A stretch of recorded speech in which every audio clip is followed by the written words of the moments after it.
오늘은 산상설교 9번째 시간입니다. 오늘 말씀은 우리가 많이 아는 소금과 빛의 비유입니다. 이 소금과 빛의 비유를 잘 이해하기 위해서는 이 비유가 산상설교의 서론격인 팔복 말씀 다음에 이어져 나온다는 것을 주목할 필요가 있습니다. 여러분, 우리가 이미 살폈던 것처럼 팔복은 다름 아닌 그리스도인이 어떤 사람인지, 예수 그리스도의 제자가 어떠한 사람이 되어야 되는지를 묘사를 하고 있습니다. 심령이 가난하고 애통하고 온유하고 화평케 하며 그리고 의를 위해서 박해를 받는 것이 복이라고 주님이 말씀하셨습니다. 그런데 이 주님의 말씀은, 이것이 복되다고 말씀하신 이 말씀은 세상 사람들이 일반적으로 생각하는 복과 차원이 다른 것이죠. 세상 관점에서는 만사에 승승장구하고 부유하며 강한 힘을 가지고 권력 있는 사람들, 웃고 즐거움으로 가득한 인생, 모든 문제와 장애물을 능히 제거해버리고 해결할 수 있는 능력자들이 복이 있다고 생각하죠.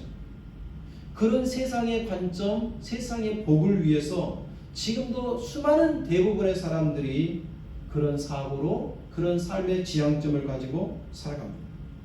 그런데 이런 세상의 복을 추구하는 사람들, 그런 사고가 판치는 세상 속에 팔복을 추구하는 사람들이야말로 복된 사람들이라는 거죠. 여러분, 이 빛과 소금, 소금과 빛의 이 비유는 이 세상의 복을 추구하는 사람들 속에서 그리스도인들이, 주님의 제자들이 어떤 사명, 어떤 삶의 태도를 가져야 되는지를 보여주는 중요한 비유인 것입니다. 13절 말씀을 보면 너희는 세상의 소금이다라고 주님이 선언하고 계십니다. 여러분, 이 소금이라고 하는 것, 우리에게 있어서 너무나도 소중한 것이죠. 유용한 것이고 없어서는 안 되는 것입니다. 예수님 당시에도 이 소금은 굉장히 귀한 것으로 취급되었습니다. 예수님이 사셨던 팔레스타인 지역뿐만 아니라 헬라 제국 자체를 넓혀보더라도 이 소금은 신에게 속한 신성시되던 물질이었습니다. 로마인들은 소금보다 깨끗한 것은 없다라고 말하면서 깨끗하며 또 사람들에게 선한 영향력을 끼치는 사람들, 세상들에게 어떤 귀한 귀감이 되는 사람들을 소금과 같은 사람들이라고 말을 했어요. 여러분, 이 소금은 사용하는 방법에 따라 수많은 역할들을 할 수 있지만 일반적으로 쉽게 이야기할 때 두 가지의 역할이 있습니다. 첫 번째는 썩지 않게 하는 방부제 역할이 있고, 두 번째는 음식의 맛을 내는 조미료의 기능을 하고 있습니다. 여러분, 소금은 썩는 것을 막아주죠. 마찬가지로 성도들도 이 세상 속에서 부도덕한 부패를 막는 사명이 있음을 주님이 우리에게 깨우쳐 주신 것입니다. 도덕적으로 부패한 사회는 쇠락합니다. 복지와 안전이 완벽하게 보장된 사회라 할지라도 도덕적인 부패가 만연해지면 그 모든 노력이 허사가 되고 맙니다. 여러분, 북방민족의 침입을 막기 위해서 중국 왕조가 수축한 만리장성이라는 것을 우리는 알고 있습니다. 만리장성의 거대한 규모와 견고한 방어력은 탁월한 경지의 것이라고 할 수 있습니다. 그렇지만 만리장성이 적의 침공에 뚫린 적이 있습니다. 바로 문지기가 적의 뇌물을 받고 매수당하여 문을 열어줬기 때문이죠. 만리장성을 넘을 수 있었던 것은 성벽을 뛰어넘는 용맹함이나 막강한 군사력이 아니라 문지기의 부패 때문에 무너지고 만 겁니다. 소금은 음식의 맛을 내게 하는 조미료의 기능이 있습니다. 예수님의 생이 바로 그렇지 않습니까? 예수님은 사람들에게 생명과 소망을 주셨습니다. 마찬가지로 예수 그리스도를 마음에 모시고 주님을 따라가는 그리스도인들 역시도 이 세상의 평화와 기쁨과 감사를 가져다 주는 그런 존재가 되어야 된다고 말씀하시는 거예요. 그리스도인은 누군가에게 살만 나게 하는, 저 사람 때문에 밥맛이 없어져 라가 아니라 저 사람 때문에 인생의 살맛이 느껴져 라고 하는 조미료, 소금의 역할을 감당해야 되죠. 그런데 오늘 예수님의 말씀 중에서 우리가 주목해야 될 부분은 우리가 소금이긴 한데 무엇을 위한, 누구를 위한 소금이냐 하는 것입니다. 예수님은 우리를 세상의 소금이다, 세상을 위한 소금이다 라고 말씀을 하고 계십니다. 여러분, 우리가 세상의 소금으로서 세상 속에 들어가 소금의 사명을 다하려면 무엇보다도 먼저 세상 안으로, 세상 속으로 침투해 들어가야 합니다. 세상과 교회가 겉놀게 되면, 부딪힘이 없게 되면 그들은 우리에게 주신 사명을 감당할 수 없는 것이죠. 소금이 그릇이나 포대에 그대로 담겨 있으면 그 자체로 아무런 역할을 할 수가 없습니다. 소금은 음식 안으로 들어가서 부패를 막고 그들과 접촉함으로 맛을 내는, 그래서 사명을 감당하기 시작합니다. 여러분, 우리가 이 세상과 격리되어서 존재한다면 우리는 주님이 맡기신 이 사명을 감당할 수 없죠. 그래서 주님께서는 요한복음 17장 18절에 아버지께서 나를 세상에 보내신 것 같이 나도 너희를 세상에 보낸다라고 말씀하고 계셔요. 여러분들 기억하십시오. 나는 하나님으로부터 부름받은 구별된 사람이지만 동시에 하나님으로부터 세상에 보냄받은 제자들인 것을 기억하며 살아가야 하는 것입니다. 소금의 사명을 감당하기 위해서는 두 번째로 소금처럼 자신을 녹이고 희생하는 삶을 살아야 됩니다. 요리를 할 때 소금을 넣는 경우 소금이 녹지 않고 덩어리져 있으면 음식 맛을 버리기 십상입니다. 소금은 음식이나 물질 안에 들어가서 자신의 형태를 녹여 보이지 않게 만들어버리죠. 하지만 녹아서 없어진 소금은 없어진 것이 아니라 짠맛을 내게 되고 식재료 본연의 맛을 증가시켜주는 역할을 합니다. 이와 같이 소금은 요란하거나 과격하지도 않고 말없이 묵묵히 자신의 사명을 감당해야 되는 거죠. 마찬가지로 우리도 소금처럼 나 자신을 녹여 희생함으로 사명을 감당할 수 있습니다. 예수님이 하신 본을 따라 겸손하게 그리고 희생적으로 감당해야 하는 것이죠. 만약 우리 교회 공동체가 이 세상에 참여할 때에도 소금과 같은 자세로 참여를 해야 됩니다.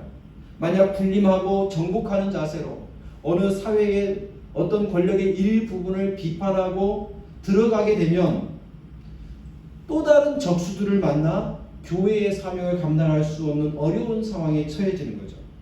그러므로 교회가 세상에 참여할 때는 언제나 주님과 같은 마음의 태도를 가져야 됩니다. 예수님을 주인으로 섬기는 공동체답게 예수님의 방식, 예수님의 모습으로 헌신과 섬김의 모습으로 세상에 들어가야 하는 것이죠.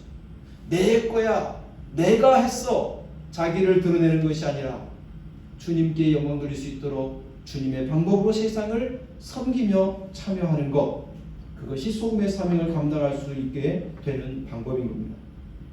여러분, 우리가 소금의 맛을 세상 가운데 드러내기 위해서는요, 무엇보다도 우리는 그 소금의 맛, 그 순수한 그 맛을 잃어버리지 말아야 합니다.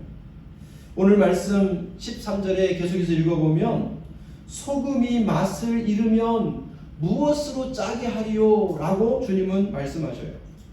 여기서 맛을 잃으면 이라고 하는 이 헬라어가 모란데라고 하는 단어인데, 이 모란데의 어근이 모로스라는 것입니다. 근데 이 모로스 어근이 의미가 뭐냐면 둔하다, 희미하다, 흐려지다라는 것이에요. 사람의 정신이 흐려지고 둔해지고 어리석은 상태를 가르치는 단어가 모로스라고 하는 단어인 겁니다. 따라서 소금이 맛을 잃는다는 말은 무언가 다른 것에 오염이 되어서 소금 본연의 짠맛을 발휘하지 못하는 것입니다. 대략 이런 것이죠. 소금 안에 소금만 있는 것이 아니라 자칫 잘못하여 흙이 들어가 버렸습니다. 관리를 잘못하여 모래가 한 줌 들어가 버렸습니다. 여러분, 이렇게 흙과 모래가 섞여고 불순물이 섞여서 소금이 제 기능을 발휘하지 못하는 경우, 이럴 때는 조리용으로 음식에 뿌릴 수가 없죠. 불순물이 많이 섞인 맛을 잃어버린 소금은 이스라엘 지역에서는 평평한 지붕 옥상에 뿌려서 또 광장에 뿌려서 방수하는 목적으로 사용을 하게 되었습니다. 우리나라에서도 종종 테니스 코트를 다질 때에 소금을 뿌리기도 해요. 겨울철에 눈을 제거하기 위해서 제설용으로도 간혹 사용되기도 합니다. 결국 지붕이나 광장이나 테니스 코트나 제설용으로 도로에 뿌려지는 것을 보면 주님의 말씀대로 밖에 버려져 사람에게 밟히는 신세로 전락하게 되는 것이죠. 그런데 여러분, 이 흐려지고 둔해지고 맛을 잃게 하는 모로스라고 하는 이 단어가 산상설교 마지막 부분에 동일하게 사용되고 있습니다.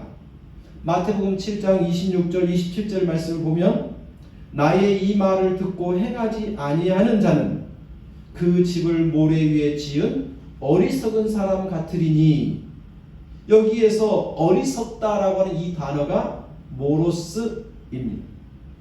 그러니까 누가 어리석은 사람입니까? 주님의 말씀을 듣고도 행하지 않는 사람이 어리석은 자, 모로스인 것입니다. 그렇다면 짠맛을 잃어버린, 불순물로 오염되어서 소금의 역할을 할 수 없는 사람이 바로 어리석은 자인 거죠.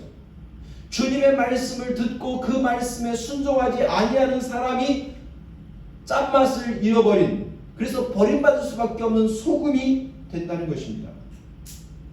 주님의 말씀, 팔복의 정신으로 살려고 애쓰는 제자, 이 사람은 분명 소금의 맛을 발휘할 수 있어요.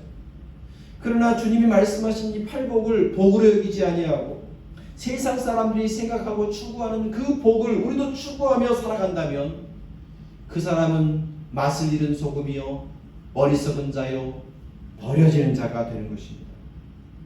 사랑하는 교우 여러분, 우리는 주님께서 너희는 세상의 소금이다 라고 하셨습니다. 이 세상을 살아가는 동안 우리의 사명이 소금과 같은 사명이 되어야 된다고 말씀하신 겁니다. 사람들은 자기를 크게 하고 자기를 강화시키는 것이 복이며 자기를 부유케 하고 타인을 짓밟고 내가 높아지는 것을 복으로 여겨요. 그러나 그것을 우리가 추구한다면 우리는 소금이 아닙니다. 소금은 방부제가 되고 조미료가 될 때 자기를 드러내지 않습니다. 자기를 낮춥니다. 주님처럼 작아지고 낮아지고 자기를 희생하여 다른 이들을 맛스럽게 만드는 소금이 되는 것이죠.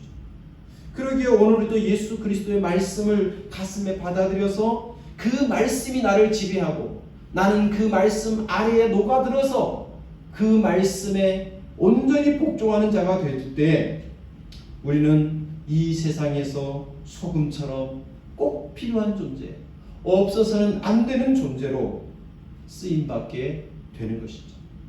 여러분, 세상에 가만히 보십시오. 누구를 보면서, 어떤 사람을 보면서 야, 살맛 난다, 참 저렇게 살아야 참 맛스럽게 산다라고 합니까? 화려하고 부유한 사람, 여러분, 그것이 우리 가운데 동기가 될 수 있을지 몰라도 정말로 인생에 복된 사람들은 어떤 사람이에요? 자기를 낮추고 다른 이들을 살리는 그 존재 자체로 세상을 밝게 하고 세상을 의미 있게 만드는 사람들, 바로 그런 사람들이 소금 같은 사람 아닙니까? 우리가 그렇게 되어갈 수 있기를 진심으로 소망합니다. 이어지는 말씀을 보면 예수님은 너희는 세상의 빛이다 라고 하십니다. 14절부터 16절에 보면 너희는 세상의 빛이다. 빛이다. 여러분, 이 말씀은 대단한 칭찬이고 우리를 향한 사명이 무엇인지를 언급하는 말씀이죠. 그러나 엄격하게 말하면 우리를 세상의 빛이라고 하신 이 말은 너희는 세상의 빛의 원천이다 라는 말은 아닙니다. 요한복음 9장에 보면 이미 예수님은 내가 세상에 있는 동안에는 세상의 빛이다, 예수님이 세상의 빛이다 라고 하시는데 그 예수님이 너희도 세상의 빛이다 라고 하신 것은 무슨 의미일까요? 너희는 빛의 원천이 아니다, 빛의 원천이 되는 나를 반사하는 빛이다 라고 하는 의미인 거죠. 여러분, 우리가 빛이라고 할 때에 그것은 내 스스로 빛을 내는 것이 아니라 빛의 원천이 되신 예수 그리스도를 우리 안에 모시게 되면 내 안에 계신 예수님의 빛이 우리를 통하여 반짝반짝 반사되게 되어 있다라는 의미입니다. 그렇다면 여러분, 우리가 빛이라고 말하는 것은 오늘 본문 속에서 어떤 의미를 가지고 있습니까? 여러분, 15절 말씀을 가만히 들여다보면 사람이 등불을 켜서 말 아래 두지 아니하고 등경 위에 두나니 이러므로 집안 모든 사람에게 비치는도다 라고 말합니다. 여러분, 말 아래에 두지 않는다는 말이 무슨 뜻입니까? 여기서 말이라고 하는 것은 달리는 그 말, 호스가 아닙니다. 이 말은 곡식의 양을 측정하는 도구로서 대략 8.5리터 정도를 담을 수 있는 용기를 이야기하는 거예요. 우리나라 되보다 큰 게 이제 말 이러잖아요. 그 단어를 이렇게 번역한 겁니다. 여러분, 등불을 켜서 용기 안에다 두는데 그것은 빛을 반사를 막는 용기에 두지 않죠. 등불을 켜서 용기 안에 집어넣으려면 빛을 비추는 목적을 이룰 수가 없습니다. 때문에 이 등불은 등경 위에 높이 달리든지 높은 곳에 걸어두어서 집안 멀리 구석구석 빛이 퍼져나가도록 하는 것이죠. 그러니까 이 빛은 어떤 의미입니까? 자기 자신을 가리지 않는다는 거예요. 드러낸다는 거예요. 숨길 수 없게 된다는 거예요. 여러분, 빛은 내가 빛이 아니다라고 할 수 없어요. 빛은 그 존재 자체가 빛이에요. 그렇다면 여러분, 이걸 우리 그리스도인에게 적용하면 무슨 말일까요? 비밀 그리스도인은 없다는 말이죠. 교회 안에서는 그리스도인인데 이상하게 교회 바깥으로 나가면 그리스도인 티를 안 내려고 해요. 여러분, 일부러 막 내가 그리스도인이라고 자랑하고 이런 건 아니지만 살아가는 존재 자체를 보면 저 사람이 그리스도인이구나라고 느낄 수 있게 살아야 되는데 의도적으로 그렇게 하지 않는다면 오히려 그렇게 빛이 아니라 어둠으로 살아가는 것이 편하고 좋다면 그 사람은 빛이 아닐 가능성이 매우 높은 것이죠. 여러분, 거울이나 금속 물질에 빛을 비추면 반드시 반짝반짝거리게 되어 있습니다. 우리가 주님의 말씀대로 세상의 빛이라면 예수님의 빛을 반영하고 예수님의 빛을 반사해내는, 그래서 저절로 그리스도의 향기가 나고 저 사람에게서 뭔가 느껴지는구나, 저 사람에게 뭔가 매력이 있는데 참 귀하고 좋은 매력이구나 라고 하는 그 빛의 영향력을 나타낸다는 거예요. 우리가 빛이라. 두 번째로 빛은 안내자의 역할을 하게 됩니다. 14절 말씀에 보면 너희는 세상의 빛이라 산 위에 있는 동네가 숨겨지지 못한다.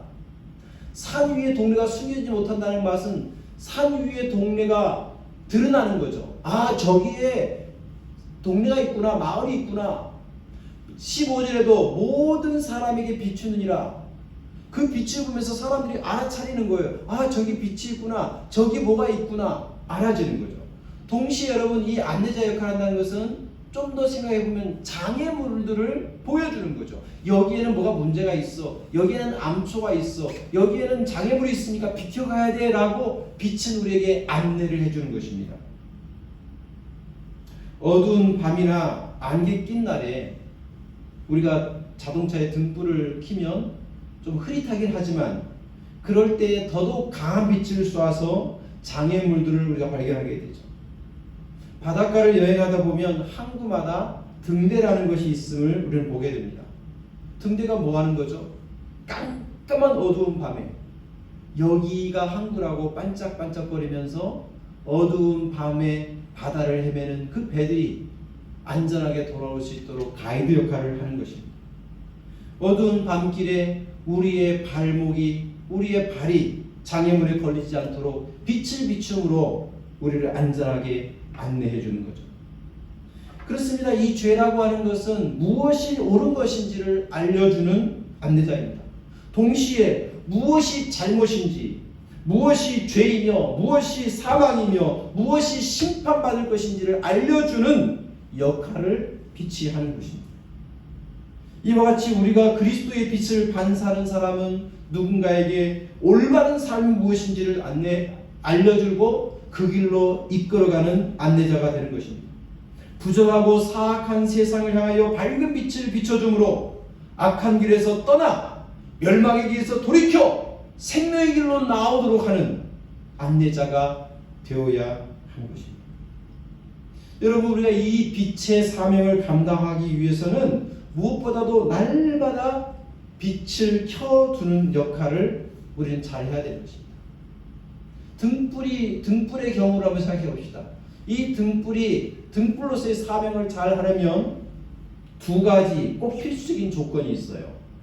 이 등불에는 필수적인 요소가 기름과 심지가 있죠. 이 기름과 심지가 없으면 빛을 낼 수가 없습니다. 이 두 가지는 항상 같이 붙어 있죠. 먼저 기름에 대해서 한번 생각해 보십시오. 기름은 등불 자체가 등잔이 스스로 만들 수 없는 겁니다. 이 등불 안에 기름을 누군가가 공급해 줘야만 되는 것이죠. 여러분, 우리가 빛의 사명을 감당하려면 우리 안에 빛의 원천 되신 예수 그리스도가 우리 안에 부어져야 되는 것입니다. 하나님의 생명이 우리 안에 들어와야 되는 것입니다. 그 생명 되신 주님이 우리 안에 늘 가득하게 될 때 우리는 빛을 낼 수가 있는 것이죠. 빛 되신 주님과 접촉이 없다면 우리가 어떻게 빛을 낼 수 있겠습니까? 빛 대신 예수님과 함께 하진 않는 우리가 어떻게 빛을 드러낼 수 있겠습니까? 그러기 위해서는 우리가 늘 빛과 교제하는 자리가 되어야 되죠. 그 빛과 교제하는 것이 뭡니까? 기름입니다. 하나님의 생명의 공급, 우리에게 영혼의 생명을 주는 하나님의 말씀, 기도, 그 속에서 성령의 임재의 기름 부으심이 날마다 있을 때에 우리는 이 빛의 사명을 감당할 수가 있는 겁니다. 여러분, 그런 의미에서 우리가 날마다 말씀과 기도의 삶에 조금 더 기울여야 됩니다. 그리고 예배와 기도 가운데서 하나님의 성령의 임재하심이, 하나님에게 오심이 갈망하는 그런 인생이 되어야 합니다. 다음으로 이 등불에 기름이 채워졌다 할지라도 심지가 없으면 빛을 낼 수가 없죠. 등잔에 불이 계속 켜 있기 위해서는 심지가 제대로 붙어 있어야 합니다. 옛날 등잔에 쓰는 심지는 자주 손질을 해줘야만 했습니다. 요즘은 전기를 쓰거나 LED를 써서 이렇게 특별히 관리가 필요 없게 느껴지지만 예수님 시대에는 등불이 전부였기 때문에 그 등불의 심지를 제때 잘 관리해 주지 않으면 금세 등불을 사용할 수 없는 지경에 이르게 되었습니다. 너무나도 심지가 길어지게 되면 그을음이 많이 올라서 오히려 문제가 생기게 돼요. 그래서 너무 길면 잘라주고 작으면 잘 매만져서 키워주는 이런 섬세한 관리가 필요했었어요. 여러분, 이 심지는 다름이 아니라 우리 마음과 영혼의 상태입니다. 그래서 마틴 로이드 존스 목사님은 산상설교에서 빛의 역할을 잘 감당하기 위해서는 주님이 말씀하신 팔복을 늘 상기해야 한다. 즉 심령이 가난하며 긍휼하며 온유하며 화평하며 마음의 청결함을 유지할 수 있을 때 빛을 더 잘 내게 된다라고 이야기했어요. 그래서 주님께서 팔복을 먼저 제자들에게 선언하신 것입니다. 또한 우리가 매일 섬세하게 이 심지를 다듬고 관리하기 위해서는 무엇보다도 우리가 살아가는 일상의 삶의 모습이 바로 심지라는 사실을 기억해야 합니다. 그래서 16절에 주님은 우리의 착한 행실을 보여주고 라고 했습니다. 여러분, 이같이 너희 빛이 사람 앞에 비치게 하여 그들로 너희 착한 행실을 보고 하늘에 계신 너희 아버지께 영광을 돌리게 하라. 우리의 선한 행실이 동반된 삶이 빛이라는 것입니다. 어떤 빛입니까? 우리를 통하여 예수님이 누구인지를 보여주는 빛입니다. 동시에 보이지 않는 하늘에 계신 아버지를 저분께 영광을 돌려야 되겠구나라고 하는 또 다른 사람들의 어두운 마음을 빛으로 채우는, 사망의 길에서 생명의 길로 이끄시는 하나님을 향하여 나아가고 싶은 열망을 이렇게 세우는 것이 바로 우리의 착한 행실, 그것이 바로 빛의 심지라고 이야기하고 있습니다. 한참 오래된 이야기라 내용 자체가 다 기억이 나지 않지만 어떤 의료 선교사의 삶을 사시는 동남아시아에서 사역하신 선교사님의 이야기입니다. 그분이 어떻게 예수님을 믿고 이렇게 선교사에게까지 자신의 삶을 헌신하게 됐는지 이야기하면서 자신이 대학교 때 만났던 한 교수님 때문이라고 간증했습니다. 그 교수님의 어떤 특별한 것이 아니라 참 피곤하고 공부에 지쳐서 피곤한 몸으로 학교 식당에 무심코 들어갔는데 그 자신이 밥을 먹으려고 하는 바로 앞에 테이블에 평소 존경하던 교수님이 앉아서 계셨습니다. 그분도 식사를 하려고 이제 음식을 받아와서 식탁에 앉아서 식사를 하기 전에 두 손을 모으고 잠잠히 기도하며 있는 그 모습을 바라보는데 왠지 마음이 편해지고 그 음식 앞에서 두 손 모아 기도하는 그 교수님의 모습이 가식이 아니라 저 교수님이 저기까지 갈 때 저분이 그렇게 의지하고 그렇게 갈망했던 그분이 바로 있구나라고 하는 걸 느꼈다는 거예요. 그래서 그것이 계기 되어서 교수님과 만나 자신의 힘들고 어려운 상황을 이야기하고 어떠하면 좋겠냐고 이야기하면서 알게 모르게 교수님을 통하여 사랑의 빛을 받고 복음의 빛을 받고 그래서 자신도 모르게 하나님 앞에 영광을 돌리는 삶을 살고 싶어 의료 선교사가 되었다라고 간증을 했습니다. 여러분, 만약 그 교수님이 그리스도인임을 감췄다면, 여러분 물론 식탁 앞에서 두 손 모아 기도하는 것이 그래야만 기독교인이고 그렇게 하지 않으면 넌 크리스찬이라고 할 수는 없겠지만 자신이 그리스도인임을 감추지 않았어요. 그냥 있는 모습을 보여줬어요. 여러분, 기도하는 모습 때문에 감동이었을까요? 물론 그럴 수도 있지만 그 교수님이 평소의 삶이 누군가에게 선한 영향을 끼치는 분이었음을 우리가 그 사람 그랬기 때문에 그를 쳐다보는 사람의 마음에 감동이 됐을 거라고 우리는 생각할 수 있습니다. 여러분, 그러기에 우리가 그리스도인임을 누군가에게 드러내는 것을 일부러 감추려 하거나 부정할 필요는 없습니다. 그렇다고 해서 남에게 보이기 위해서 억지 쇼를 하라는 것은 더더욱 아닙니다. 그러나 정말 그리스도가 내 안에 계신다면 나는 어쩔 수 없이 그분의 빛을 반사하게 될 것이고 그분이 내게 정말로 주님이시라면 그분을 닮아가기 위한 손과 같은 삶을 살아낼 수밖에 없는 것이죠. 우리가 그렇게 주님을 닮아가려 하고 주님의 빛을 반사하다 보면 반드시 우리는 세상의 소금이요 세상의 빛이 되어 결국 하나님께 영광을 돌리는 존재가 될 것입니다. 여러분, 다시금 말씀을 마치면서 우리가 누구입니까? 내가 이 세상에 살아가면서 소금으로 살아야 할 것이고 빛으로 살기를 원하시는 주님의 기대를 이 시간에 깨우치시기를 바랍니다. 주님은 이 세상에서 썩어져가는 세상에 함께 썩어져가라고 우리를 보내지 않았습니다. 어두운 세상에 함께 어두워지라고 우리를 보내지 않으셨습니다. 살맛 없는 세상에 맛을 내는 사람이 되고 어두워가는 세상에 이것이 빛이라고 이것이 옳은 것이라고 이것이 죄라는 것을 드러내는 존재로 우리를 보내셨죠. 그러기에 오늘 내가 소금이요 빛이라는 사명을 다시 한번 기억하고 우리의 삶의 자리에 나아가 그리스도의 마음으로 팔복의 정신으로 다시 한번 기기차게 전진해가는 우리 모두가 될 수 있기를 소망합니다. 기도하겠습니다. 하나님 아버지, 오늘 저희들을 세상의 소금으로, 세상의 빛으로 보내신 주님의 마음, 주님의 뜻이 무엇인지를 말씀을 통해서 살폈습니다. 참 희망이 없고 살맛 없는 세상에 나로 인하여 누군가가 희망을 발견하고 삶의 의미를 발견하는 소금 되게 해 주옵소서. 어두워지고 있는 이 어둠의 세상에 나로 인하여 삶의 한 구석이 밝아지고 따뜻해지고 의미 있고 가치 있어지게 해 주옵소서. 하나님, 나를 보고 예수를 보는 사람, 우리를 보고 하나님께 영광을 돌리는 사람이 생겨나도록 우리를 사용하여 주옵소서.